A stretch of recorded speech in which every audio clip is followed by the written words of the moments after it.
Okey,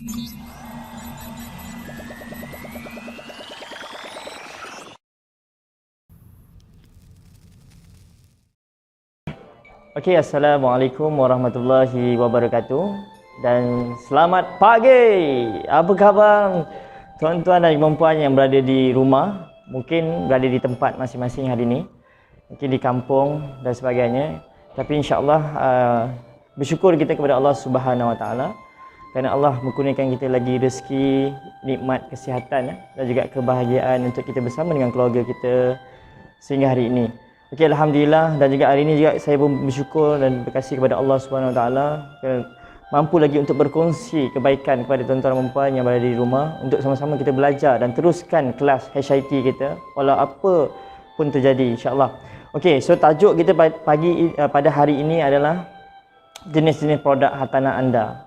Okey, so kena tahu jenis produk juga, produk knowledge kena tahu kalau kita jadi sebagai seorang konsultan hartanah.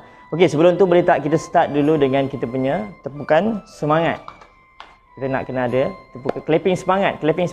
Sebab apa? Mungkin anda di rumah tu rasa macam tak semangat sebab tak bersama dengan kami di Dewan hari ini, kan? InsyaAllah boleh tak kita bersama, kita buat clapping semangat bersama-sama sekali, keluarkan energi yang positif, energi semangat anda sebagai seorang khalifah, sebagai seorang pejuang hartanah. Okey, kita try. 3, 2, 1. Oh yes. Okey, alhamdulillah syukur kita. Okey, so hari ini saya akan berkongsi kepada anda tuan-tuan dan puan yang berada di rumah, iaitu topik kita jenis-jenis produk hartanah. Okey, apa produk hartanah yang sangat penting? Sebab apa, kalau kita nak jadi sebagai konsultan hartanah, kena tahulah hartanah apa yang kita jual, hartanah jenis apa yang kita nak share bersama dengan prospek kita ataupun klien kita ataupun orang-orang di luar sana. Okey, insya-Allah kita start. Kita akan berkongsi satu persatu pada hari ini.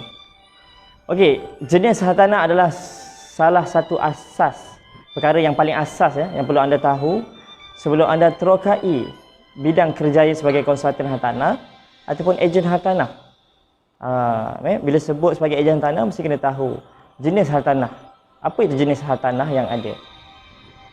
Okey, so ada 4 jenis kegunaan tanah di Malaysia. 4 jenis. Yang orang tahu 2 jenis saja. Tapi hari ini saya nak kongsi dengan anda ada 4 jenis.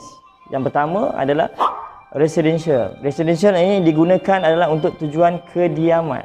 Okey, sebagai kediaman. Ini adalah residential, kalau kita tengok kat sini. Adalah untuk tujuan kediaman. Okey. And then kita ada juga lagi satu ialah commercial. Commercial ni adalah untuk kegunaan seperti office, kedai dan sebagainya. Itu shop lot lah. Okey, itu adalah digunakan untuk perniagaan, tak sesuai untuk sebagai kediaman, berkeluarga dan sebagainya. Okey, dia tak ada masyarakat, dia tak ada jiran tetangga, sebab tu dia tak gunakan untuk kediaman. Okey, yang ketiga adalah industri. Industri ni adalah kegunaan kilang. Kalau kita tengok ada kilang, kawasan kilang, perkilangan, pakai industri itu dipanggil industri yang sangat besar, digunakan untuk perniagaan juga, tuan-tuan. Okey. And then yang keempat adalah agriculture. Okey. Digunakan adalah untuk pertanian. Kalau kita tengok macam ladang-ladang sawit, getah dan sebagainya, itulah tujuan agriculture digunakan. Alright. So mungkin ramai yang tak tahu, dan alhamdulillah ini kita dapat berkongsi bersama-sama iaitu 4 jenis kegunaan tanah di Malaysia yang common yang ada di Malaysia hari ini. Okey. So kita pergi pada jenis hartanah kediaman pula. Jenis hartanah kediaman. Kalau sebut tadi hartanah kediaman iaitu residential tadi. So apa jenis-jenis rumah yang ada? Okey, yang pertama adalah rumah landed. Okey, ini adalah rumah landed. Okey, rumah landed contoh dia macam teres. Kita juga ada semidi, banglo dan juga townhouse. Ini adalah rumah-rumah yang dikenali sebagai rumah landed. Okey. And then kita juga ada rumah bertingkat. Rumah bertingkat ini contoh macam rumah strata. Rumah strata adalah rumah flat. Okey, kita juga ada rumah apartment, kondominium dan juga service apartment. Ini adalah rumah, jenis-jenis rumah yang high rise ataupun rumah bertingkat. Dia ada dua, rumah landed yang tadi saya terangkan dan juga rumah high rise. Okey. So kita pergi kepada rumah teres. Rumah teres, mungkin ramai yang tahu, rumah yang teres ni adalah yang berkembar ada lebih kurang dalam 10 hingga 12 unit sebaris. Okey. Apa jenis-jenis rumah teres tadi? Ya, berkongsi dinding. Maknanya rumah teres ni dia berkongsi dinding. Kalau rumah inter berkongsi dinding kiri dan kanan lah. Okey. Biasanya setingkat atau dua tingkat lah. Rumah teres ni ada dua jenis, setingkat ataupun dua tingkat. Okey, setiap baris macam saya cakap tadi dia ada 10 hingga 12 untuk unit rumah. Maknanya berjiran lah 10 hingga 12 unit tu. Ada juga yang 5, 6 dan juga ada yang 8. Tapi common ni adalah 10 hingga 12 unit sebaris. Okey. Dan kita juga ada rumah semi-D. Rumah semi-D ni ramai orang ingat rumah semi-D ni hanya dia dua biji berkembar sahaja. Rupa-rupanya semi-D ni ada dua jenis type yang kita tak tahu. Mungkin ramai yang dah tahu dan juga ada ramai juga yang tak tahu. Okey, yang rumah semi-D yang pertama jenis dia adalah rumah macam ini. Okey. Rumah dia semi-D berkongsi satu dinding tepi bersamaan dengan rumah jiran lah, bersama dengan rumah jiran, mempunyai mirror layout. Okey. Dan yang kedua kita ada juga rumah semi-D cluster. Rumah semi-D cluster ni contoh dia macam ini. Okey, ini adalah rumah semi-D cluster. Yang rumah semi-D cluster ni dia berkongsi satu dinding di tepi dan di belakang. Maknanya dia tak ada ruangan belakang, dia ada ruangan tepi. Itulah semi-D cluster. Dia berkembar dua depan dan juga dua belakang. Okey. Yang tadi rumah jenis semi-D yang hanya dua sahaja berkembar. Di belakang dia ada ruangan belakang dan juga tepi. Okey. So jangan keliru. Rumah semi-D dia ada dua jenis. Kalau semi-D cluster kena sampaikan dekat klien sebagai itu rumah jenis semi-D cluster. Okey, and then yang ketiga kita ada juga unit jenis banglo. Apa itu banglo? Banglo adalah rumah dia sebuah unit. Itu banglo lah. Yang keluasan dia adalah lebih kurang dalam 4,000 square feet. Mana-mana banglo dia bermula dari 4,000 square feet. Keluasan tanah dia. Itu adalah unit banglo. Dia sebiji lah. Dia tidak berkembar dengan jiran dia. Dia adalah sebiji dia sahaja. Dia ada jarak antara rumah sebelah dan rumah kiri dan kanan lah. Itu adalah unit banglo. Dan selalunya rumah banglo ni memang keluasan dia besar lah. Okey. Mengikut kesesuaian dengan harga dia juga. Okey, and then yang keempat kita ada rumah jenis townhouse. Ini adalah townhouse. Ramai orang tersalah sangka rumah townhouse ke ataupun double story. Townhouse ni dia rumah di atas rumah lain dan rumah bawah rumah orang lain. Dia tak sama. Itu townhouse lah. Dia berkembar, dia macam rumah serata, kategori serata, tapi di atas rumah orang lain, di bawah rumah orang lain. Iaitu dipanggil townhouse. Okey, kelihatan macam rumah teres, iaitu 2 atau 3 tingkat. Dari luar kita nampak, tapi sebenarnya dia adalah townhouse. Sebab tu kita jangan keliru. Okey, selalunya townhouse ni dia akan ada split parking kereta tu lah, berbeza untuk atas dan juga unit di bawah. Okey, so kita pergi kepada rumah strata, iaitu rumah flat. Tadi pun townhouse adalah rumah strata juga, kategori rumah strata. And then rumah flat kategori rumah ni contoh rumah flat. Tengok kan betapa indahnya rumah flat ni dengan kediaman bertingkat paling basic. Selalunya dia ada lebih kurang, ada yang flat 5 tingkat, ada yang flat sampai 30 tingkat dan sebagainya. Memang ada yang tinggi, ada yang rendah, tapi dia kategori rumah flat. Biasanya flat ni adalah kos rendah. Ada koridor panjang di depan dan tak ada facilities macam mana apartment, servis apartment ataupun kondominium. Mungkin dia ada JMB yang menjaga kebersihan dalam flat tu. Ni flat kos rendah, memang harga pun murah sebenarnya. Sebab tu dia rupa dia macam tu saja. Okey. So kita pergi pada apartment. Okey, apartment ni dia upgrade sedikit. Contoh apartment, inilah gambar rumah apartment. Okey. Dia upgrade sikit daripada rumah flat tadi. Sebab apa? Dia ada facilities. Selalunya apartment ni dia lebih daripada 5 tingkat. Dia bila lebih rumah strata, bila lebih daripada 5 tingkat, wajib kena ada lift. Contoh kalau ada 10 tingkat, kalau menggunakan tangga orang marah nanti. Orang marah, orang mogok. Sebab apa? Memang kena ada sediakan lift. Okey, dia mesti lebih pada 5 tingkat. Tapi kalau kurang daripada 5 tingkat memang tak ada lift lah. Okey. So biasanya rumah apartmen ni dia disediakan sekali dengan facilities. Dia ada guard, dia ada security post, dia ada taman permainan dan mungkin ada taska. Itu apartmen lah. Okey, apartmen dia tak macam mana servis apartmen lagi. Okey, kita pergi pada jenis yang ketiga iaitu unit strata. Kita ada kondominium. Okey, kondominium ni selalunya dia lebih orang suka. Kalau di kawasan pusat bandar macam Kuala Lumpur, Selangor ataupun di Johor Bahru, Pulau Pinang dan sebagainya, orang lebih suka duduk di kondominium. Dia lebih privacy. Orang yang suka privacy selalu dia akan duduk di kondominium. Sebab apa? Kediaman dia dilengkapi dengan fasiliti yang lengkap. Apa fasiliti yang ada? Dia ada swimming pool, dia ada guard, dia ada swimming pool, dia ada gymnasium. And then parking disediakan, mungkin 1 ke 2 unit khas untuk setiap unit rumah. Okey. And then itu adalah jenis rumah kondominium. Alright. Kondominium ni memang dia ada kelengkapan dengan facilities. Tapi rumah-rumah strata ni tuan-tuan dan puan kena ingat yang dia ada maintenance fee yang orang tak nampak benda tu, yang kena bayar. Walaupun duduk ke tak duduk, dia tetap kena bayar maintenance fee dia. Okey, sebab dia berkongsi facilities. Ini yang kita kena kongsikan dengan kita punya prospek.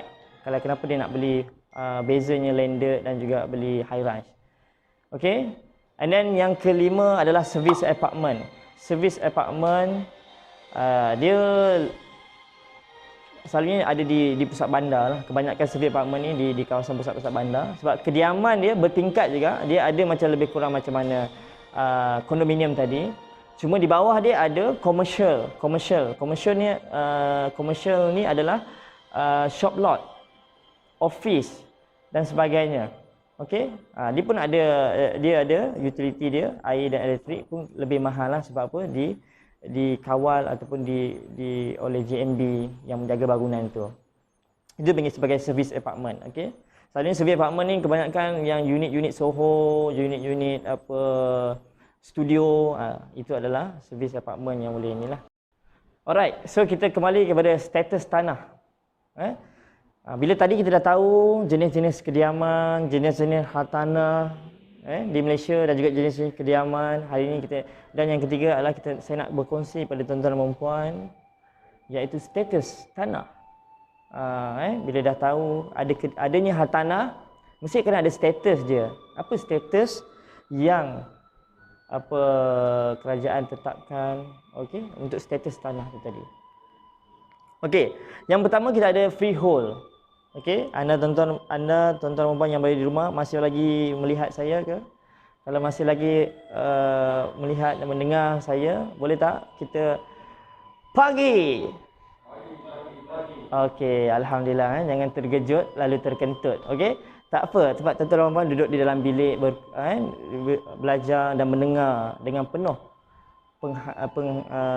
dengan concentrate, fokus, stay fokus. Okey. Alright. So kita kembali kepada status tanah tadi. Yang pertama adalah jenis freehold. Apa itu freehold? Freehold. Kena tahu apa itu freehold. Yang pertama adalah pegangan bebas atau selamanya tanpa had tempoh. Pegangan bebas lah. Itu dipanggil freehold. Maknanya tanah tu dia tak ada perlu renew dan sebagainya. Ini pemilik berhak ke atas tanah unit bangunan dan apa-apa yang ada di atas tanah yang dia beli tadi. Itu freehold. Maknanya hak dia. Dia nak buat apa. Alright. Ini kerajaan boleh ambil tanah freehold tak? Sebenarnya boleh. Sebab apa? Kalau kerajaan nak adakan kawasan tanah dia tu sebagai highway atau kegunaan untuk kerajaan, perlu dan kerajaan perlu ambil tanah dia, boleh ambil juga freehold. Tetapi kerajaan akan bayar kepada tuan tanah tadi dengan pampasan lah. Okey, pampasan yang mengikut mungkin harga pasaran dan juga mungkin kerajaan akan nego dengan tuan tanah tadi macam mana untuk pembayaran tu. Okey, itu adalah status tanah jenis freehold. And then yang kedua kita ada leasehold. Tadi freehold, So yang ini adalah leasehold. Apa itu leasehold? Tanah yang berstatus pajakan. pajakan biasanya dipajak oleh pihak kerajaan selama 99 tahun, tuan. Maknanya kalau tuan tanah tu beli, dia kena duduk dan dia boleh apa? Pajak selama 99 tahun. Maknanya dia kena sampai umur dia 99 tahun. Tak adalah, gurau sahaja. So maknanya dia kena renew balik selepas 99 tahun, dia kena renew balik dengan jabat tanah. Okey, dan dimiliki oleh kerajaan lah. Itu nama dia pajak. Mestilah dimiliki oleh kerajaan. Maknanya bukan freehold tadi. Freehold tadi sediang berhad. Tapi kalau leasehold kerajaan punya. Okey. Apabila pajakan tamat tempoh, okey, kerajaan boleh mengambil balik tanah atau mewajaknya lagi. Maknanya ada dua option kat situ. Kalau kerajaan nak ambil balik pun boleh, ataupun dia nak renew balik 99 tahun tadi. Okey, maknanya selama 99 tahun lah. Pun sama juga, kerajaan boleh ambil bila-bila masa. Dan ada kelebihan leasehold ni. Sebab apa? Kalau tak ada tanah status leasehold, maka semua tanah di Malaysia ni adalah semua freehold. Mungkin berkemungkinan pelabur-pelabur luar boleh beli, boleh adakan sesuka hati beli tanah di Malaysia ni. Sebab tu kena ada yang leasehold yang diikat oleh pihak kerajaan. Bila salah guna dan kerajaan boleh ambil balik tanah tadi. Okey, untuk menjaga hak-hak orang kita, orang Melayu lah. Okey, so kita ada juga status tanah yang ketiga, itu Malay Reserve. Malay Reserve ni adalah tanah Rizab Melayu. Tuan-tuan dan puan kena faham. Kita kena di Malaysia ni kita ada tanah Rizab Melayu kita. Jangan kita gadaikan tanah Rizab Melayu kita. Okey? Tidak boleh dijual atau dipindah milik kepada bukan Melayu. Tak boleh. Namun tanah ni adalah tanah Rizab Melayu, mestilah dimiliki ataupun dibeli oleh orang Melayu sahaja. Orang yang dalam surat beranak dia memang tulis Melayu, barulah boleh. Okey, bertujuan tanah-tanah kerajaan Melayu ni akan berkekalan dikuasai oleh orang Melayu sepanjang zaman. Itu dah tujuan kerajaan wujudkan status tanah, iaitu Malay Reserve tadi, iaitu tanah Rizab Melayu, untuk supaya kita tak nak tanah-tanah Melayu ni tergadai oleh bangsa-bangsa lain yang beli tanah di Malaysia. Okey, itu adalah 3 jenis status tanah yang ada di Malaysia. Okey, so tadi kita dah bercerita, saya dah berkongsikan jenis status tanah. Status tanah tadi, status tanah. Iaitu kita ada freehold, leasehold dan juga Rizab Melayu. So hari ni kita nak pergi ke pasaran hartanah pula. Pasaran hartanah. Pasaran hartanah ni yang kena tahu juga. Bukan hanya status tanah tadi, kena tahu pasaran hartanah. Macam mana pasaran hartanah ni berlaku? Dia ada 3 jenis pasaran hartanah. Yang pertama adalah rumah jenis lelong. Okey. Yang kedua kita ada subsale. Dan juga kita ada under construction. Kita ada 3. Alright. So yang pertama adalah rumah lelong. Kita pergi pada rumah lelong dulu. Rumah lelong adalah rumah yang dilelongkan oleh pihak bank ataupun pejabat tanah. Maknanya bukan daripada ejen dan sebagainya untuk jual, tapi hanya pihak bank saja yang boleh jual untuk rumah lelong ni. Tapi kalau nak beli rumah lelong, dia kena perlu sediakan at least sekurang-kurangnya 20 ke 30%. Sebab apa? Sebab rumah tu bukannya macam rumah baru. Nama pun rumah lelong, mungkin banyak kerosakan yang ada dalam rumah. Kita tak tahu, kita tak nampak dalam rumah kan. Kita hanya boleh tengok daripada luaran sahaja. Okey. So itu menyebabkan kita kena ada cash yang banyak untuk renovation. Untuk renovation rumah tu lah selepas kita dah menang untuk bid rumah tu. Okey, so proses dia memang rumit kalau tak ada ilmu untuk masuk tender untuk lelong. Okey, memang rumit. Tapi kalau ada ilmu, insya-Allah lebih mudah. Okey, tapi jarang untuk rumah pertama ni orang beli lelong, dan ada juga yang orang ada ilmu dia beli terus dengan rumah lelong. Okey. Ini risiko duit deposit tu untuk burn memang ada sebenarnya. Okey. Okey, kita pergi kepada rumah subsale tadi. Rumah subsale adalah rumah second hand ataupun rumah yang dah dibeli oleh tuan rumah, dibeli oleh orang lain. Maksudnya dah ada tuan rumah lah. So dia nak jual balik. Itu dibeli kategori sebagai rumah subsale. Nak beli rumah subsale sebenarnya dia kena nego dengan ejen yang dilantik oleh tuan rumah ataupun dengan tuan rumah tadi lah. So apa dia punya kos awalan yang dia kena ada, lebih kurang 10 ke 15%, 15%, sekurang-kurang 15%.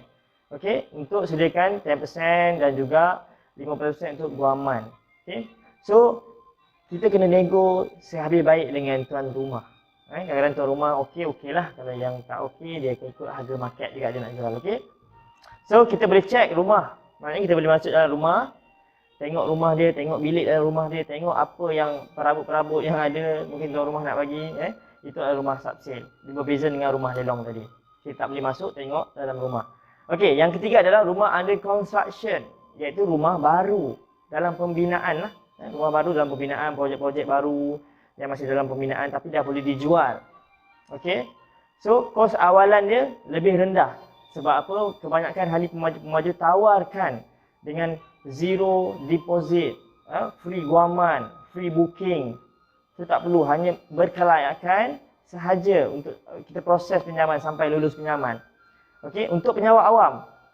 So, tempoh bayaran tu ambil masa lebih kurang 25 bulan. Kalau dalam pembinaan lah, okey. Okey, so apa kelebihan dia adalah dia ada defectibility period. Di mana sekiranya rumah tu dah siap, berlaku serahan kunci, dia boleh dalam tempoh lebih kurang dalam 2 tahun, defectibility. Untuk sekiranya berlaku kerosakan, defectibility ni kerosakan tile, retak dan sebagainya. So ada orang kata apa? Pihak pemaju boleh perbaiki benda yang masalah tadi. Okey.